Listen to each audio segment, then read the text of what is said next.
बाप की सीख। एक गांव में एक रामलाल नाम का एक किसान अपनी पत्नी और 4 लड़कों के साथ रहता था।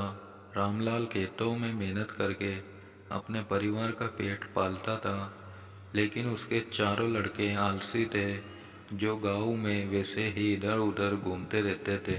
एक दिन रामलाल ने अपनी पत्नी से कहा कि अभी तो मैं खेतों में काम कर रहा हूँ, लेकिन मेरे बाद इन लड़कों का क्या होगा। इन्होंने तो कभी मेहनत भी नहीं करी, ये तो कभी खेत में भी नहीं गए। रामलाल की पत्नी ने कहा कि धीरे धीरे ये भी काम करने लगेंगे।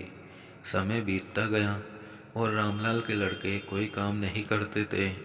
एक बार रामलाल बहुत बीमार पड़ गया। वह काफ़ी दिनों तक बीमार ही रहा।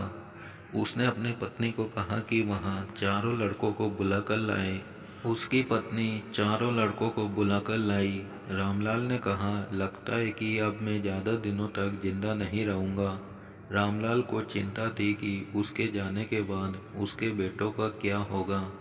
इसलिए उसने कहा, बेटों, मैंने अपने जीवन में जो भी कुछ कमाया है, वह खजाना अपने खेतों के नीचे दबा रखा है। मेरे बाद तुम उसमें से खजाना निकालकर आपस में बांट लेना। यह बात सुनकर चारों लड़के खुश हो गए। कुछ समय बाद रामलाल की मृत्यु हो गई। रामलाल की मृत्यु के कुछ दिनों बाद उसके लड़के खेत में दबा खजाना निकालने गए।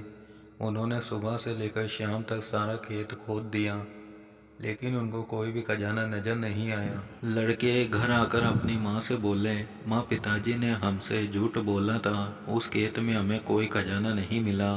उनकी माँ ने बताया कि तुम्हारे पिताजी ने जीवन में यही घर और खेत ही कमाया है, लेकिन अब तुमने खेत खोद ही दिया है तो उसमें बीज बो दो। इसके बाद लड़कों ने बीज बोए और माँ के कहे अनुसार उसमें पानी देते गए।